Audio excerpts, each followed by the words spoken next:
கிறிஸ்துவுக்குள் அன்பான தேவனுடைய பிள்ளைகளே, கர்த்தராகிய இயேசுவின் நாமத்தில் இந்த அருமையான நாளிலே நான் உங்களை வாழ்த்துகிறேன், வரவேற்கிறேன். கர்த்தர் உங்களை ஆசீர்வதிப்பாராக. ஆண்டவர் நல்லவர், ஆண்டவர் பெரியவர்.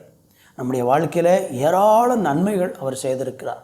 கடந்த காலங்களை திரும்பி பார்த்தால் அது ஆச்சரியமான வழிகளாகவும் அற்புதமான வழிகளுமாக இருக்கிறது. எனவே ஆண்டவர் செய்த நன்மைகளை நினைத்து ஒரு அருமையான பாடலை நாம் எல்லாரும் சேர்ந்து பாடி ஆண்டவரை துதிக்க போகிறோம்.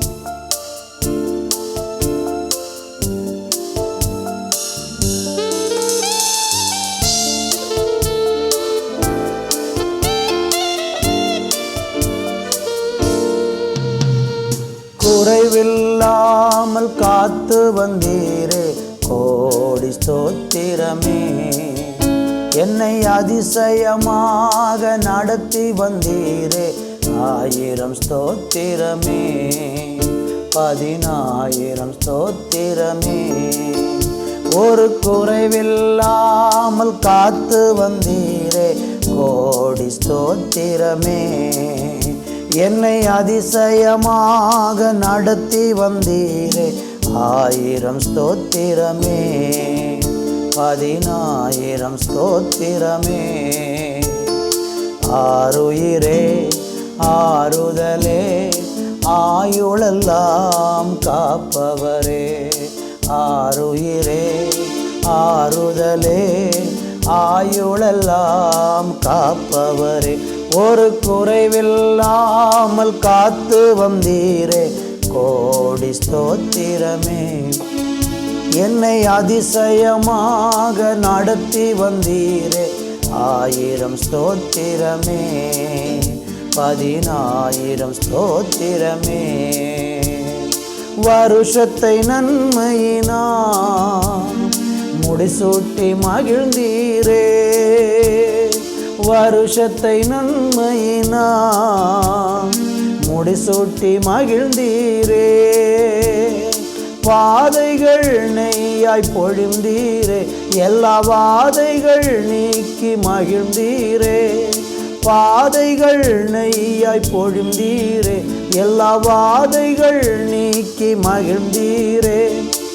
ஆருயிரே, ஆறுதலே, ஆயுளெல்லாம் காப்பவரே. ஆருயிரே, ஆறுதலே, ஆயுளெல்லாம் காப்பவரே.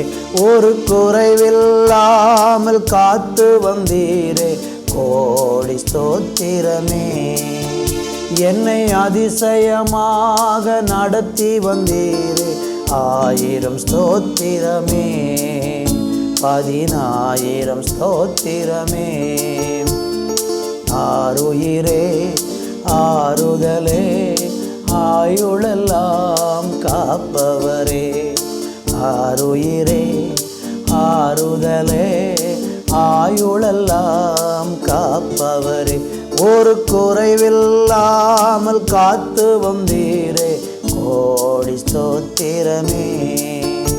என்னை அதிசயமாக நடத்தி வந்தீரே, 1000 ஸ்தோத்திரமே.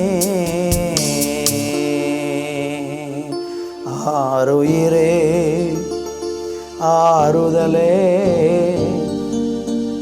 ஆயுளெல்லாம் காப்பவரே. ஆருயிரே, ஆறுதலே, ஆயுளெல்லாம் காப்பவரே. அன்பின் இரக்கமுள்ள பிதாவே, இந்த நல்ல வேளையில் நாங்கள் உம்மை துதிக்கிறோம், ஸ்தோத்தரிக்கிறோம். எங்கள் மத்தியில் நீங்கள் உலாவுகிற உம்முடைய நல்ல கிருபைக்காய் நன்றி. வருஷத்தை நன்மையால் முடிசூட்டுகிறேன். பாதையெல்லாம் நெய்யாக பொழிகிறது என்று சொன்ன தேவனுடைய வார்த்தை எங்கள் வாழ்க்கையில் நடந்து வருகிறதற்காய் நன்றி. இந்த வருஷத்தை துவங்கின நாள் முதல் இந்த நாள் வரைக்கும் எங்களை வழிநடத்துகிற உம்முடைய நல்ல கிருபைக்காய் நன்றி.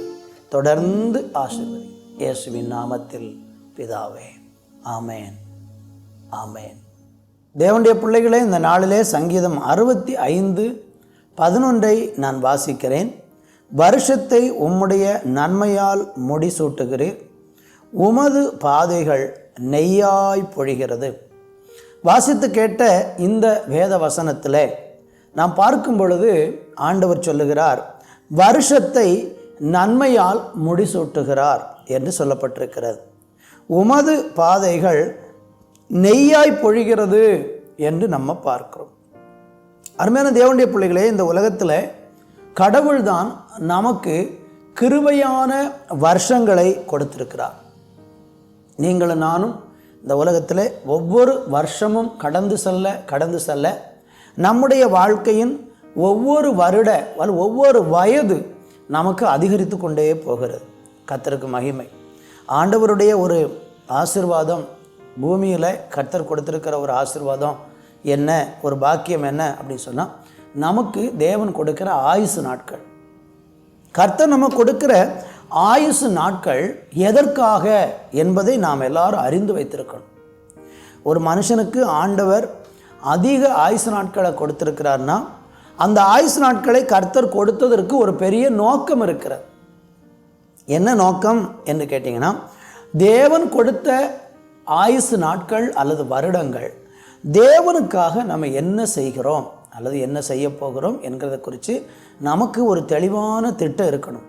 இன்றைக்கு அநேகருக்கு தேவன் கொடுக்கிற ஆயுசு நாட்கள், வருஷங்களை மக்கள் வீணாக்கி கொண்டிருக்கிறாங்க. உலக இன்பத்திற்கு பின்னாலேயும் உலக காரியங்களுக்காகவும் தன்னுடைய வருடங்களையும் வாழ்நாட்களையெல்லாம் வீணாக்கி போடுகிற மனிதர்களுடைய கூட்டம் உலகத்தில் அதிகமாக இருக்கிறது. கர்த்தர் உங்களுக்கும் எனக்கும் ஒரு ஆயுசு நாட்களை அல்லது நாளுக்கு நாள் ஆயுசு நாட்களை கூட்டி கொடுத்திருக்கிறார் என்று சொன்னால், அந்த கொடுக்கப்பட்ட ஆயுசு நாட்களில் தேவனுக்கு பிரியமானதை உலகத்தில் செய்து நாம் தேவனுக்கு சாட்சியாக இருக்க வேண்டியது அவசியமாக இருக்கிறது. இங்கே படித்தமல்லவா, வருஷத்தை உம்முடைய நன்மையினால் முடிசூட்டுகிறேன். ஆண்டவர் நம்ம கொடுக்கிற வருடங்கள் நன்மையான வருடங்களாகத்தான் ஆண்டவர் கொடுத்திருக்கிறார். ஆண்டவர் கொடுக்கிற ஆயுசு நாட்கள் எல்லாமே நன்மையான காலங்கள் தான். ஆனால் நாம் தான் என்ன செய்கிறோம் என்றால், நமக்கு கொடுக்கப்பட்ட ஆயுசு நாட்களை வீணாக்கி போடுகிறோம். தேவனை நாம் வேதனைப்படுத்துகிறோம். ஒரு மனுஷன் பாவத்தில் வாழ்ந்து வாழ்ந்து வாழ்ந்து அவன் ஆண்டவருக்கு பிரியமில்லாததை செய்து கொண்டே இருக்கிறான் என்றால் அவனுடைய ஆயுசு நாட்கள் குறுகி போகும் என்று தான் வேதவசனம் நமக்கு தெளிவாக சொல்லுகிறது. வேதவசனத்தில் நம்ம படிக்கும்போது நீதிமொழிகளின் புஸ்தகம் 4ஆம் அதிகாரம் 10வது வசனம் இப்படியாக சொல்லுகிறது, என் மகனே கேள், என் வார்த்தைகளை ஏற்றுக்கொள், அப்பொழுது உன் ஆயுசின் வருஷங்கள் அதிகமாகும். பார்த்தீங்களா, ஆண்டவர் சொல்கிறார், என் வார்த்தையை நீ கேள், என் வார்த்தையை நீ ஏற்றுக்கொள். அப்படியானால் தேவனை விசுவாசித்து தேவனுடைய வார்த்தையை ஏற்றுக்கொள்ளுகிற மனிதனுக்கு தேவனே சொல்கிறாரு, ஆயுசு நாட்களை நான் வருஷங்களை அதிகமாக்குவேன் அப்படி சொல்கிறார். அதனால் கடவுள் நமக்கு கொடுத்துருக்கிற ஆயுசு நாட்களில் நம்ம பிரயோஜனமான விதத்தில் வாழ்ந்தால் ஆண்டவர் பார்ப்பார், இவனுக்கு நான் கொடுத்த காலங்களை இவன் சரியாக செயல்படுத்தி வருகிறான், இவன் இந்த பூமியிலே என்னுடைய சித்தத்தை நிறைவேற்றுவதற்காக இவன் செயல்படுகிறான், எனவே இவனுடைய ஆயுசு நாட்களை நான் இன்னும் கூட்டி கொடுக்கணும் அப்படின்னு சொல்லி விரும்பி ஆண்டவர் என்ன செய்கிறாருன்னா, நம்முடைய ஆயுசு நாட்களை தேவன் கூட்டி கொடுக்கிறார். நீங்கள் ஆதியாம் புஸ்தகத்தில் வாசிக்கும்போது ஆதாம் ஏவாளை குறித்து வேதத்தில் நம்ம படிக்கிறோம். ஆண்டவர் அவங்கள மரிக்கணும்னு படைக்கலை, அவங்க ஜீவனோடு இருக்கணும்னு தான் படைத்தார். ஆனால் அவங்க என்ன செஞ்சாங்கன்னா, பாவம் செஞ்சு தேவனுடைய கட்டளையை மீறி தேவனுக்கு பிரியமில்லாததை செய்து அவர்கள் பாவியாக மாறிவிட்டார்கள். பாவியாகி மாறின போது ஆண்டவர் அவங்கள கூப்பிட்டு அவங்க குற்றத்தை அவங்களுக்கு உணர்த்தி அவங்களுக்கு ஆண்டவர் ஒரு தண்டனை கொடுத்து அவங்கள 2 பேரை என்ன செய்கிறார்னா, ஏதன் தோட்டத்திலிருந்து அவங்கள வெளியேற்றார். ஏதன் தோட்டத்திலிருந்து வெளியேற்றும் போது ஒரு காரியத்தை சொல்லி ஆண்டவர் வெளியேற்றார். ஆதியாகம புஸ்தகம் 3ஆம் அதிகாரம் 22வது வசனத்தை நான் வாசிக்கிறேன். பின்பு தேவனாகிய கர்த்தர், இதோ மனுஷன் நன்மை தீமை அறியத்தக்கவனாய் நம்மில் ஒருவரை போல் ஆனான்.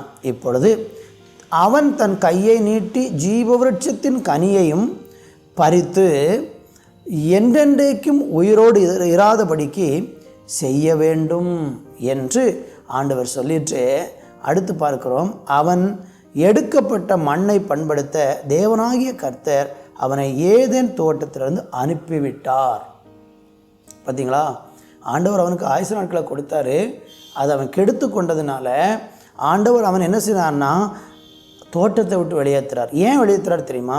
அவன் ஜீவ விருட்சத்தை போய் திரும்ப புசிச்சான்னா இன்னும் அவன் பாவியாக வாழ்ந்து ரொம்ப ஆயுசு நாட்கள் அவனுக்கு கூடி அவன் நிறைய அநியாயமே செய்து கொண்டிருப்பான். அதனால் அவன் ஆயுசு நாட்களை குறைக்கணும். அவனுக்கு மரணம் என்கிற ஒரு நிலையை ஆண்டவர் உண்டாக்கி தோட்டத்தை விட்டு வெளியேற்றுறார். அருமையான தேவ பிள்ளைகளே, கடவுள் உங்களுக்கு கொடுத்திருக்கிற ஆயுசு நாட்களை நீங்கள் எப்படி பயன்படுத்துகிறீங்க? பிரயோஜனமாக பயன்படுத்துகிறீங்களா? ஒவ்வொரு நாட்களை வீணாக்குறீங்களா? ஆண்டவர் உங்களுக்கு கொடுத்த காலங்களை ஆண்டவருக்கு பயனுள்ளதாக கழிக்கிறீங்களா? எப்படி நம்ம ஆண்டவருக்கு பயனுள்ளதாக கழிக்கலாம்? ஊழியம் செய்கிறதுனால, சாட்சி சொல்கிறதுனால, தேவனை ஆராதிக்கிறதுனால, ஜெபம் பண்ணுகிறதுனால, வேதத்தை வாசிக்கிறதுனால, இன்னும் இந்த தேசத்தில் அழிந்து போகிற ஆத்துமாக்களுக்காக கண்ணீர் வடிக்கிறவர்களாக நம்ம இருந்து நம்முடைய காலத்தை பிரயோஜனப்படுத்தினா ஆண்டவர் பார்ப்பார், இவன் இந்த பூமியில் வாழ்கிறது எனக்கு ரொம்ப பிரயோஜனமாக இருக்கிறது, அதனால் இவனுடைய ஆயுசு நாட்களை இன்னும் கூட்டு கொடுக்கணும்னு சொல்லி ஆண்டவர் நம்முடைய ஆயுசு நாட்களை கூட்டி கொடுப்பார். இல்லைனா என்ன நடக்கும்னா துன்மார்க்கனுடைய ஆயுசு நாட்கள் பூமியில் குறைக்கப்படும். கர்த்தருக்கு ஸ்தோத்திரம். அதனால் நம்முடைய ஆயுசு நாட்களை வீணாக்காமல் ஆண்டவருக்கு பிரயோஜனம் உள்ளதாக கழிக்க இன்றைக்கு உங்கள் வாழ்க்கையை ஒப்பு கொடுங்க. கர்த்தர் உங்களை ஆசீர்வதிப்பார். நல்ல தகப்பனே, எங்களுக்கு கொடுத்திருக்கிற ஆயுசு நாட்களை நாங்கள் வீணாய் கழித்து விடாதபடி பயனுள்ளதாய் கழிக்க கிருபை செய்யும். இயேசுவின் நாமத்தில் பிதாவே, ஆமேன், ஆமேன்.